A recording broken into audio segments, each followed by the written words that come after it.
தற்போது கிடைத்திருக்கும் முக்கிய செய்தியாக பார்த்து வருகிறோம். பழனி கோயில் நில முறைகேடு விவகாரத்தில் அமைச்சருக்கு எதிராக அவதூறு பரப்பியதாக வழக்கு தொடரப்பட்ட இந்த நிலையில் அதிமுக ஐடி பெண் நிர்வாகிக்கு முன்ஜாமீன் வழங்கப்பட்டிருக்கிறது. இது குறித்த கூடுதல் விவரங்களை வழங்குவதற்காக எமது செய்தியாளர் சுப்பிரமணியன் இணைப்பில் இணைகிறார். வணக்கம் சுப்பிரமணியன். அதிமுக ஐடி விங் பெண் நிர்வாகிக்கு முன்ஜாமீன் வழங்கப்பட்டிருக்கிறது. வழக்கின் பின்னணி என்ன? வணக்கம் ராஜேஷ்.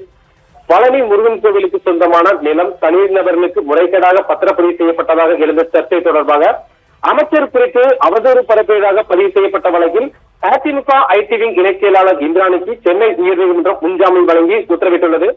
பழனி கோவிலுக்கு சொந்தமான நிலம் தனிநபர்களின் பெயரில் பதிவு செய்யப்பட்டதாக வெளியான தகவல் தமிழகம் முழுவதும் பெரும் பரபரப்பை ஏற்படுத்தியது.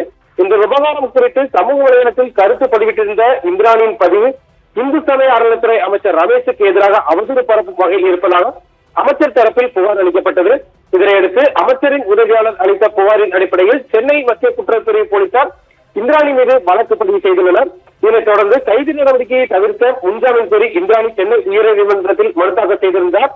இந்த மனு நீதிபதி குமரப்பன் முன்னிலையில் விசாரணைக்கு வந்தது. அப்போது மனுதாரர் தரப்பில் ஆஜரான வழக்கறிஞர் தமிழ்செல்வன் பொதுநல நோக்கில் மட்டுமே கருத்து தெரிவிக்கப்பட்டதாகவும் அமைச்சர் குறித்து அவதூறு பரப்பும் நோக்கம் எதுவும் இல்லை என்று வாதிட்டார்.